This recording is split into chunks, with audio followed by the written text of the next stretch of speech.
Gatsby's car is described vividly in our group's passages as brightly colored, lustrous, and even triumphant. These positive descriptors of Gatsby's possessions indicate Fitzgerald's tone of Gatsby and all that he stands for as laudatory. In the passage where Gatsby's car is introduced, Fitzgerald uses positive, laudative words to describe the car, establishing an upbeat and lighthearted mood. But when the witnesses are describing the later hit and run, Fitzgerald uses words that have much more down-to-earth and solemn connotations, thus creating a much more serious and heavy mood. This develops the idea that carelessly pursuing a goal can very often lead to the harm of you or those caught in your wake, as it emphasizes the whimsical nature of Gatsby's ambition and the grave consequences that it has had. The Great Gatsby was written in the Roaring Twenties, a time of wild parties, illicit drinking, reckless spending, and constantly chasing the high of drugs, drinking, and gambling, with no regard to the Brobdingnagian consequences that lie in wait. These reckless behaviors that the time is known for rubbed off in Fitzgerald's work as he explores his thoughts on the spirit of the 20s and its repercussions. Color in The Great Gatsby is used to characterize several characters. By best fit Gatsby, one concept Gatsby represents in the novel is a bright, optimistic outlook on life, and the bright, vibrant colors showing around Gatsby corroborate this notion.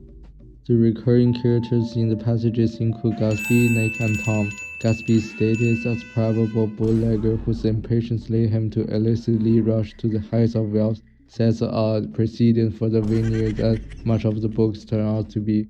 Nick's opening monologue leads us to believe that he is a non-judgmental and honest person, but we see his behavior contradicts time and time again throughout the book. So Nick's status as a storyteller of the book inclines the reader to take the events of the book with a grain of salt. Finally, Tom's status as Orwell, combined with his arrogant and belligerent personality, despite Gatsby and his colleagues partaking in seedy activities, gives them and their activities a significantly more positive connotation. When Gatsby's car is introduced, it is described as monstrous in length, and when a witness of the hit and run describes Gatsby's car, he describes it as big and yellow. Due to the color symbolism combined with Gatsby's ownership of this car, it can be concluded that his car represents Gatsby's drive to accomplish his goal.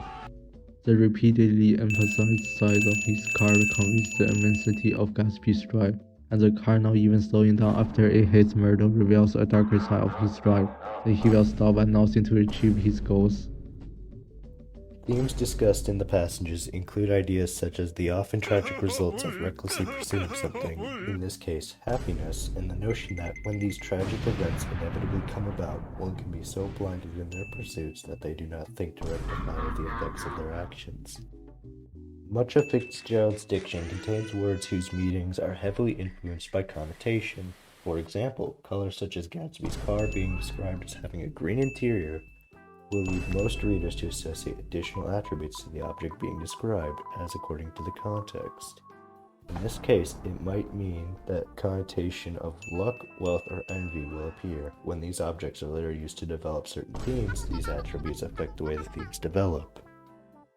Gatsby's car when introduced is described as cream-colored, cream the aggregate of gray, brown, and yellow.